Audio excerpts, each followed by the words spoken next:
पकडलं व बहादूरगडाला आणलं. संभाजीराजे गिरफ्तार झाल्याची बातमी औरंगजेबाला कळाली. आनंदला औरंगजेब बहुत खूब लाया जाए उसे शानो शौकत से, पहनाया जाए उसे तख्त गुलाम.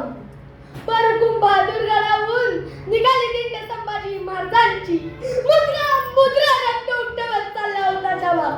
अरे किती सोसावं किती, हनुमानाला शेंदूर फासावा तसा रक्तानं मागला होता छावा. एवढा चुकला नव्हता की नमला नव्हता, होता तसाच ताट करायला बांधला. आला तसाच चौरंग्याच्या दरबारात. कडाला मुकर खान संभा चुप जावालपणा के सामने उसाला कभी कलश. राजा है वो, झुकेंगे नहीं झुकाएंगे. औरंगजेबाने संभाजी महाराजांना विचारले, बताओ संभा, कहाँ रखी है लूट, कहाँ रखा है खजाना. उसाला छावा, अरे हिंदुस्तानचा खजाना. इथल्या मातीचा कोण आणि कोण म्हणतो मी सोडून. औरंगजेब तू लुटला सबचा खजाना, पण आम्ही बघणार नाही तुझ्याकडे, होणार नाही भिकारी. घेऊ मनगटाच्या बळावर आणि तलवारीच्या जोरावर. औरंगजेबाने विचारला दुसरा सवाल, संभा मरे कौन कौन से सरदार शामिल थे तुझे. चौथाला संभाजी, तख्तासाठी रस्ता उलटणारी जात नाही आमची. आई भवानीचे पुत्र आम्ही, मातीसाठी सतत आमचं इमान बेमान नाही. वैतागला औरंगजेब. ले जाओ इसे हमारे नजरों के सामने से, निकाल दो ये आके जलाती है. काट डाला इसकी जबान, ये बोलती बहुत है. जाओ हर्ष करा इसका. आणि संभाजी महाराजांना तिथून नेले गेले. वडबुद्रुक तुळापूरच्या उदय स्तंभाला बांधलं आणि सुरू झाला मानवीचे. सुरू झाला अंबल डोळे काढायचा. हातामध्ये लाल गुंद तप्त सया घेऊन निघाले त्यांनी. त्या लाल गुंद तप्त सया संभाजी महाराजांनी बघितल्या आणि कळून चुकलं. डोळे जाणार आपले, मिटले डोळे. डोकमुरडे राहिले राजा शिवछत्रपती. या सूर्याने पाहिलं तर स्वराज्य, या सूर्याने घेतलं होतं दर्शन शिवछत्रपतींचं. या सूर्याने पाहिले होते स्वप्न स्वराज्य संवर्धनाची. ते डोळे उघडले डोळे.